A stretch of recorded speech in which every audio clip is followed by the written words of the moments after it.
স্বাগত ডিবিসি সংবাদে আপনাদের সাথে আছি আমি সুনন্দা রায় চৌধুরী। ভোটের দিনক্ষণ ঠিক হয়নি এখনো, নেই সুস্পষ্ট রোডম্যাপও। তারপরও ভোটের জন্য প্রস্তুত বিএনপি। দলটির নেতাদের দাবি, নির্বাচনের জন্য তাদের ঘটা করে প্রস্তুতির কোনো প্রয়োজন নেই। জাতীয় নির্বাচনে ৩০০ আসনে তাদের প্রার্থী কারা হবেন তা অনেকটাই ঠিক।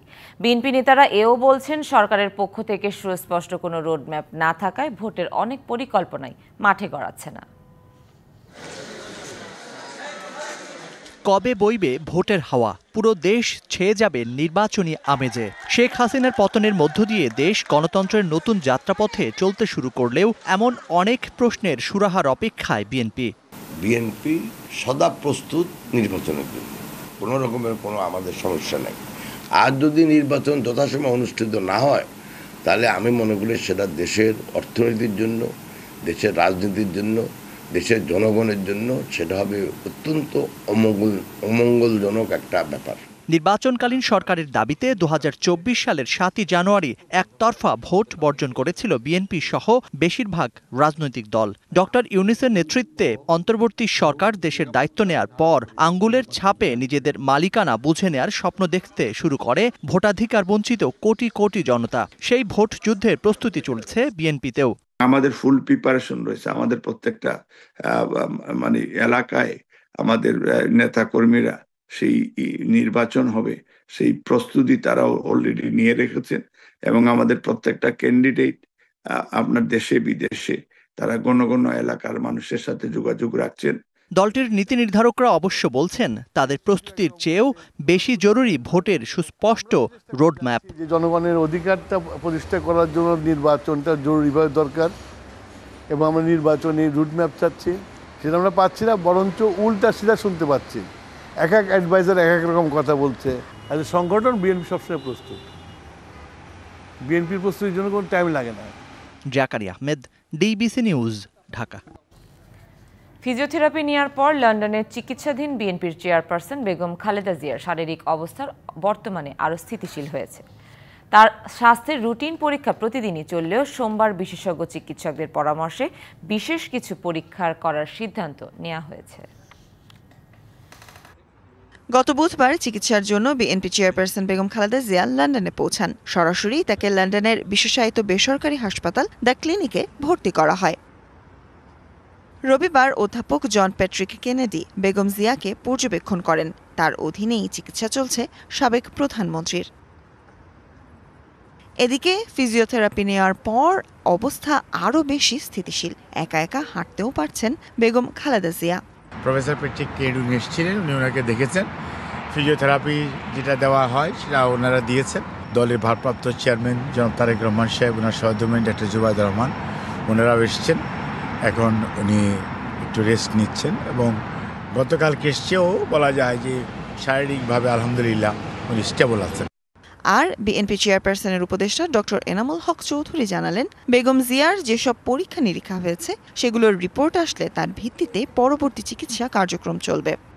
রিপোর্টগুলি আসার পরে নেক্সট ওনার চিকিৎসাটা কোন দিকে আগাবে, স্টেপটা কি নেওয়া হবে, এটা লন্ডন ক্লিনিকের ডাক্তাররা ওনারা সিদ্ধান্ত গ্রহণ করবেন। তারেক রহমান ও পুত্রবধূ জুবাইদা রহমান সহ পরিবারের সদস্যরা খালেদা জিয়ার চিকিৎসায় সার্বক্ষণিক নজরদারি রাখছেন। এছাড়াও তার রোগ মুক্তি কামনায় যুক্তরাজ্য বিএনপির সব ইউনিটকে দেয়া হয়েছে স্ব এলাকার মসজিদে দোয়া মাহফিল আয়োজনের নির্দেশনা। Sultana Swarna, DBC news. ঢাকা আসলে এলিভেটেড এক্সপ্রেসওয়ের চলমান উন্নয়ন কাজের কারণে বেড়েছে জনদুর্ভোগ। বিশেষ করে বাইপাইল থেকে আব্দুল্লাহপুরগামী সড়কটি বেহাল। ড্রেনেজ ব্যবস্থা না থাকায় সড়কে সৃষ্টি হয়েছে জলাবদ্ধতা। খোঁড়াখুঁড়িতে রাস্তার এক পাশ দিয়ে ধীরে চলছে যানবাহন, এতে নষ্ট হচ্ছে কর্মঘণ্টা। আর্থিক ক্ষতিতে পড়েছেন ব্যবসায়ীরা। ভোগান্তি দূর করতে ব্যবস্থা নেওয়ার আশ্বাস প্রকল্প সংশ্লিষ্টদের।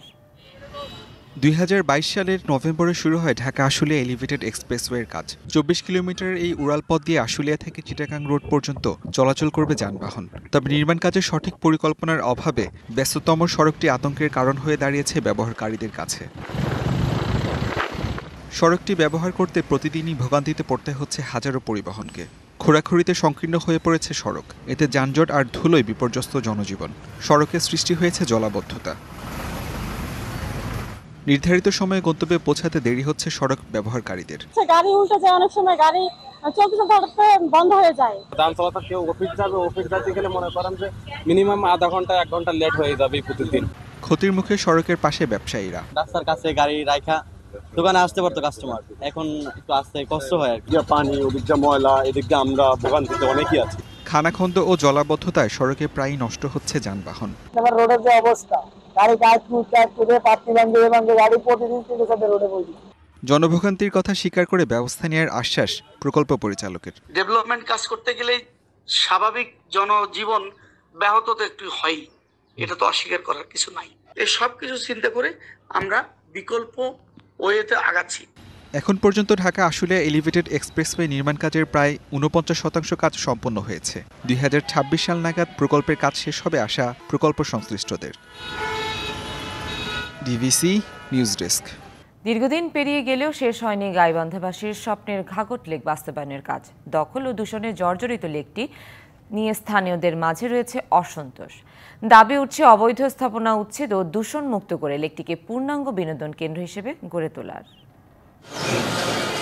বন্যা থেকে গাইবান্ধা শহর রক্ষায় কয়েক বছর আগে ঘাঘট নদীকে 1 কিলোমিটার দূরে সরিয়ে নেওয়া হয়। সেই থেকে পরিত্যক্ত অংশটি লেক হিসেবে বাস্তবায়নের দাবি ওঠে। 28 কোটি টাকা ব্যয়ে এরই মধ্যে 14টি উন্নয়নমূলক স্কিমের কাজ শেষ হয়েছে। তবে অবৈধ দখলের কারণে প্রকল্পের কাজ পুরোপুরি করা সম্ভব হয়নি। ওয়াটার বোর্ডের আগের বিষয়, আমরাও তো 6 কিলোমিটারের মধ্যে 4.8 কিলোমিটার করছি, আর 1.2 কিলোমিটার অবৈধ স্থাপনায় করতে পারি নাই। অবৈধ দখলদার উচ্ছেদ না করা ও বর্জ্যের কারণে লেকটি হারাচ্ছে স্বাভাবিক গতি। অবৈধ স্থাপনা মুক্ত করা হোক, অর্থাৎ দখল মুক্ত করা হোক, দূষণ মুক্ত করা হোক এবং সুস্থ বিনোদন কেন্দ্রে পরিণত করা হোক। এখন এখানে আসলে দেখা যায় যে পর্যাপ্ত পরিমাণ ময়লা, মশার উপদ্রব থেকে শুরু করে দুর্গন্ধ থেকে শুরু করে অনেক ধরনের সমস্যা। লেক ঘিরে বিনোদন ও পর্যটন কেন্দ্র গড়ে তুলতে অংশীজনদের সাথে হচ্ছে মত বিনিময়। এটা এখানে প্ল্যানিং স্টেজে আছে, কিছুদিনের মধ্যে আপনারা হয়তো একটা বাস্তবায়ন আপনারা দেখতে পাবেন। ঘাঘট লেককে ঘিরে পুরো একটা পর্যটন হাব করে একটা চিন্তা ভাবনা করতেছি। এটা সেন্টারে থাকবে আপনার ঘাঘট লেক। এদিকে কাজের দীর্ঘসূত্রতা ও কর্তৃপক্ষের সদিচ্ছার অভাবে লেক ও দুপাশে জমেছে আবর্জনার স্তূপ, হচ্ছে মাদক ও অনৈতিক কাজও। DBC news desk. প্রধান শিক্ষকের চেয়ার নিয়ে দ্বন্দ্ব দেখা দিয়েছে মানিকগঞ্জের শিবালয় উপজেলার সাকরাইল উচ্চ বিদ্যালয়। 2 শিক্ষকের দ্বন্দ্ব এখন বিদ্যালয়ের সীমানা ছাড়িয়ে উত্তাপ ছড়াচ্ছে পুরো এলাকায়। ফলে ব্যাহত হচ্ছে বিদ্যালয়টির স্বাভাবিক পাঠদান কার্যক্রম। তবে প্রশাসন জানিয়েছে দ্রুতই শিক্ষকদের বিরোধ নিষ্পত্তি করে বিদ্যালয়ের স্বাভাবিক পরিবেশ পুনরুদ্ধার করা হবে। 1969 সালে প্রতিষ্ঠার পর থেকে সুনামের সাথে শিক্ষাদান করে আসছে মানিকগঞ্জের শিবালয় উপজেলার সাকরাইল উচ্চ বিদ্যালয়, যেখান থেকে প্রতি বছর এসএসসি ও অন্যান্য পরীক্ষায় ভালো ফলাফল করছে শিক্ষার্থীরা। গত বছরের 1 জানুয়ারি বিদ্যালয়ের প্রধান শিক্ষক পদ শূন্য হওয়ায় পদাধিকার বলে দায়িত্ব পালন করেন সহকারী প্রধান শিক্ষক আবুল কালাম। পরবর্তীতে ম্যানেজিং কমিটি প্রধান শিক্ষকের শূন্য পদে নিয়োগ প্রক্রিয়া শুরু করলে আবুল কালাম আবেদন করেন। তবে ভারপ্রাপ্ত প্রধান শিক্ষকের দায়িত্ব পান আরেক সহকারী শিক্ষক আব্দুর রহিম। এর মধ্যে নিয়োগ প্রক্রিয়া বাতিল হওয়ার পর সম্প্রতি ভারপ্রাপ্ত প্রধান শিক্ষক হিসেবে আবারও চেয়ারে বসতে চান আবুল কালাম। ফলে বর্তমান ভারপ্রাপ্ত প্রধান শিক্ষক আব্দুর রহিমের সঙ্গে সৃষ্টি হয় দ্বন্দ্ব। স্থানীয় প্রশাসনে আব্দুর রহিমের বিরুদ্ধে অভিযোগও দেন আবুল কালাম। নিয়োগ বিজ্ঞপ্তির দিন হতে 6 মাসের মধ্যে নিয়োগ প্রক্রিয়া সম্পন্ন করতে হবে, অন্যথায় নিয়োগ প্রক্রিয়া বাতিল বলে গণ্য হবে। নিয়োগ প্রক্রিয়ায় যদি বাতিল বলে গণ্য হয় তাহলে উনি পদাধিকার ওনার কোনো থাকতে পারে না। সরকারি বিধি মোতাবেক আমি আমার প্রতিষ্ঠান প্রধান ভারপ্রাপ্ত প্রধান শিক্ষকের প্রশ্ন। তবে ভারপ্রাপ্ত প্রধান শিক্ষক বলছেন কমিটি তাকে এই চেয়ারে বসিয়েছে, তাই কমিটির মাধ্যমেই তিনি চেয়ার ছাড়তে চান। আমি তো একলা পদে আমি বসতে পারি নাই, আমাকে একটা কমিটি বসাইছে। আমাকে সরতে হইলে ম্যানেজিং কমিটি লাগবে, শিক্ষক মন্ডলী লাগবে, ইউনো স্যার লাগবে। এদিকে চেয়ার নিয়ে 2 শিক্ষকের এমন দ্বন্দ্বে ব্যাহত হচ্ছে বিদ্যালয়ের শিক্ষার পরিবেশ। এই সমস্যার সমাধান হলে স্কুলের পরিবেশটা ঘুরে আসে, আমাদের অন্য কোনো চাওয়া পাওয়া নাই, মানে স্কুলটা ভালো চলুক এটাই আমাদের পাওনা। বিষয়টি উপজেলা প্রশাসনের নজরে এলে ব্যবস্থা নেওয়ার কথা জানানো হয়। এরকম একটা অভিযোগ পেয়েছি একজন সহকারী শিক্ষকের, তো আমরা অভিযোগটার যে আইনগত যে বিষয়গুলো আছে এগুলো যাচাই বাছাই করার জন্য আমরা উপজেলা শিক্ষা অফিসারের মতামত চেয়েছি। এখানে মতামত পেলে আইনগতভাবে যেটা সঠিক হয় আমরা সেটা ইমপ্লিমেন্ট করে দেব। বর্তমানে বিদ্যালয়টিতে পড়াশোনা করছে প্রায় 800 শিক্ষার্থী। Ashraful Alam Liton, DBC news, Manikganj. ঘন কুয়াশা, বৈরী আবহাওয়া, পানির অভাব এবং শ্রমিক সংকটে ঝালকাঠিতে বোরো আবাদ ব্যাহত হচ্ছে। কুয়াশার কারণে বিভিন্ন স্থানের বীজতলা হলদে হয়ে যাচ্ছে। এরই মধ্যে সার, কীটনাশক ও উপকরণের দাম বৃদ্ধিতে হতাশায় ভুগছেন চাষিরা।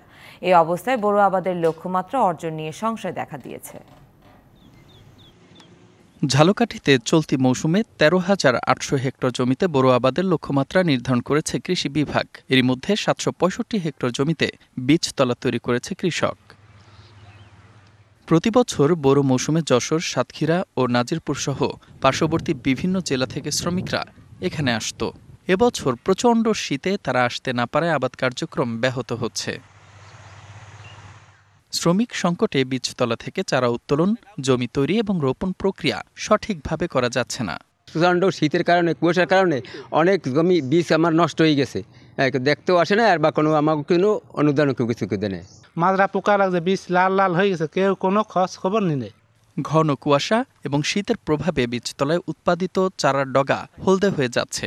পানির অভাবে কোনো কোনো বীজতলা ফেটে চৌচির। পানি না থাকায় অনেক জায়গায় সেচের সংকট দেখা দিয়েছে। এদিকে বছরের শুরুতেই সার, কীটনাশক এবং বীজ সহ উপকরণের দাম বাড়ায় বিপাকে কৃষক। বদলা পাওয়া যাইতেছে না, আমি নিজে লাগাইতেছি, পানি পাওয়া যাইতেছে না, মেশিন দিয়ে পানি দেওয়া লাগতেছে, সার ওষুধের দাম বেশি, এই জন্য আমাদের একটু কষ্ট হইতেছে। পরিপূর্ণ যে মূল্যায়ন পাবে, যে সঠিক দাম পাবে, এইটা নিয়ে আমরা সন্দিহান। যে টাকা দিয়ে খরচা করি, এই টাকাটা আমাকে ওঠে না। শীত এবং কুয়াশার কবল থেকে বীজতলা রক্ষায় প্রয়োজনীয় পরামর্শ দেওয়ার কথা জানিয়েছে কৃষি অধিদপ্তর। বীজতলায় এই কয়েকদিনের ঘন কুয়াশা জনিত কারণে কিছু সমস্যা, ঠান্ডাজনিত কিছু সমস্যা দেখা দিয়েছে। আমরা চাষি ভাইদেরকে নিয়মিত পরামর্শ দিচ্ছি যেন সকালবেলা ওই যে কুয়াশাটা তারা যেন সাধারণ ভালো ফ্রেশ পানি দিয়ে ধুয়ে দেন। সার ও কীটনাশক সহ অন্যান্য উপকরণের দাম কমানো না হলে বোরো আবাদের লক্ষ্যমাত্রা অর্জন ব্যাহত হতে পারে বলে শঙ্কা কৃষকের। DBC news desk. টানা কয়েকদিনের বৃষ্টিতে ভূমিধসে বিপর্যস্ত ব্রাজিলের দক্ষিণ পূর্বাঞ্চল। মাটিতে চাপা পড়ে মৃত্যু হয়েছে অন্তত 7 জনের। এখনও নিখোঁজ রয়েছেন আরও 4 জন। রয়টার্স বলছে, স্থানীয় সময় রবিবার মিনাস গেরাইস রাজ্যের ইপাটিঙ্গা পার্বত্য অঞ্চলে এই ভূমিধসের ঘটনা ঘটে। এর আগে 2 দিন প্রায় 80 মিলিমিটারের প্রবল বৃষ্টিতে অঞ্চলটিতে দেখা দেয় আকস্মিক বন্যা ও ভূমিধস। ফলে পাহাড়ি অঞ্চলটি জুড়ে জারি করা হয় সতর্কতা। ভূমিধসে বন্ধ হয়ে পড়েছে রাস্তাঘাট, ব্যাহত হচ্ছে উদ্ধার কার্যক্রম। এতে ভোগান্তিতে পড়েছে স্থানীয় বাসিন্দারা। এরই মধ্যে সরিয়ে নেওয়া হয়েছে শত শত বাসিন্দাদের।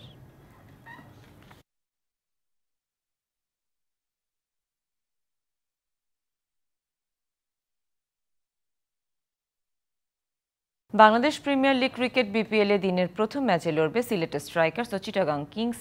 সিলেট ইন্টারন্যাশনাল স্টেডিয়ামে ম্যাচ শুরু হবে দুপুর 1:30টায়। টানা 6 ম্যাচে হারার পর নিজেদের 7ম ম্যাচের রেকর্ড গড়ে জয় পেয়েছে ঢাকা ক্যাপিটালস। রানে ফিরেছে লিটন দাস, ব্যাট হাতে ছন্দ ফিরে পেয়েছেন তানজিদ তামিমরা। আসলে টিকে থাকতে হলে এই জয়ের ধারা ধরে রাখতেই হবে খালেদ মাহমুদ সুজনের ছেলেদের। অন্যদিকে শেষ 5 ম্যাচে টানা 3 হারের গেল 2 ম্যাচে দারুণভাবে জয় তুলে নিয়ে নিজেদের সামর্থ্য প্রমাণ করেছে সিলেট। নিজেদের মাঠ আর স্বাগতিক দর্শকে ঠাসা গ্যালারিও থাকবে তাদের পক্ষে। দিনের দ্বিতীয় ম্যাচে টেবিল টপার রংপুর প্রতিপক্ষ 4 নম্বরে থাকা খুলনা টাইগার্স। এখন পর্যন্ত 6 রংপুর টাইগার্স। শক্তির বিচারে নুরুল হাসান সোহানরা কতটা এগিয়ে পয়েন্ট ব্যবধানই যেন বলে দিচ্ছে সে কথা। তবে টি20 ফেভারিট দল বলতে কিছুই নেই। নিজেদের দিনে যে কোনো দলই উঠতে পারে জ্বলে।